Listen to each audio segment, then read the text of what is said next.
আমাদের যে পাওয়ার জনিত সমস্যা তার মধ্যে একটা কারণ ছিল আমার জেনেটিক সমস্যা। এটা শুধু চোখের জন্য না, এটা আমরা শরীরের যে কোনো সমস্যা যদি জেনেটিক কারণে হয়ে থাকে আসলে সেটা তো আমরা তো আসলে এটা আমরা চেঞ্জ করতে পারবো না। হ্যাঁ, তো ওনার যেটা হচ্ছে যে যদি পাওয়ার জনিত সমস্যা ওনার জেনেটিক কারণে হয়ে থাকে আমরা তো এটাকে রিভার্স ব্যাক করতে পারবো না। তো যেটা আমরা পাওয়ার উনি পড়ছে বা ওনার বাচ্চা পড়ছে সেটা উনি পড়ুক, এরপরে যেটা আমাদের পরবর্তীতে যেটা আমরা 18 বা 21 বছর হলো তারপর সে নেয়ার ব্যাপার থাকবে তখন আমরা নিতে পারবো। মানে আমরা পুরোপুরি এটাকে কিউর করতে পারবো না, শেষ করতে পারবো না, তবে এটাকে নিয়ন্ত্রণে আনতে পারবো।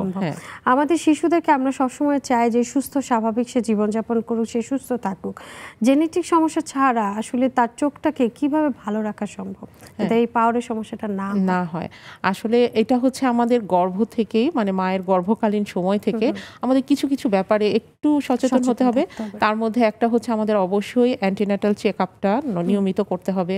তার মধ্যে যাতে কখনো কোনো ভাইরাস, যেটা আমরা টর্চ ইনফেকশন যেটা বলি, সেই টর্চ ইনফেকশন বা রুবেলা বা মিজলস, এগুলো যাতে কখনো কোনো ইনফেকশনে যদি পেশেন্ট পড়ে যায় অথবা যারা অ্যান্টিনাটাল চেকআপে থাকে সাধারণত সেগুলো চেকআপ করাই হয়, সেগুলোর ভ্যাকসিন দেওয়াই হয়, এখান থেকেই শুরু হয়। এরপরে বাচ্চা জন্মগ্রহণ করার পরে আমাদের যেটা আছে যে বাচ্চাটা প্রি ম্যাচিউর যদি হয়ে যায় তাহলে সেই সময় কিছু আমাদের মেজার নিতে হয়। তো এখন আমাদের এই সময়টা দেখা গেছে যে খুবই উন্নত হয়ে গেছে। প্রি ম্যাচিউর ডেলিভারি যেগুলো হয় বা ওজন কম যে বাচ্চাগুলো হয় এগুলো সাধারণত যারা এনআইসিইউতে থাকে তাদের কিছু কিছু চোখের সমস্যা হয়ে যায়। হ্যাঁ, তো ওনারা সাধারণত আমাদের চোখের ডাক্তারের কাছে পাঠায় দেয় যে কোনো সমস্যা হয়েছে কিনা সেটা সর্ট আউট করার জন্য। এই একটা। আরেকটা হচ্ছে বাচ্চাদের খাবার দাবার। হ্যাঁ, খাবার দাবারের মধ্যে আমরা সাধারণত বলি যে রঙিন শাকসবজি, ফলমূল এগুলো। হ্যাঁ, তো রঙিন শাকসবজির মধ্যে লাল শাক, তারপরে হচ্ছে পাকা পেঁপে, মিষ্টি কুমড়া, গাজর, এই খাবারগুলো থাকতে পারে। এরপর ভিটামিন এ সমৃদ্ধ যে খাবারগুলো আছে যেমন কলিজা বা এগুলোতে প্রচুর পরিমাণে ভিটামিন এ আছে এবং আমাদের সরকার থেকে দেখা যায় ভিটামিন এ ক্যাপসুলটা দেওয়া হয়।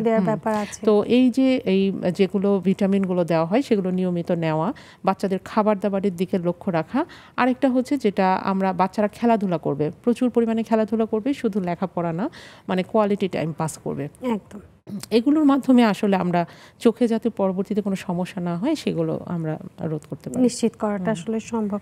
তারপর দেখা যাচ্ছে দু এক সময় সমস্যা হয়ে যাচ্ছে, কিন্তু অনেক অভিভাবকরা চাইছেন না যে না আমার শিশুটির চোখে চশমাটা পড়ুক।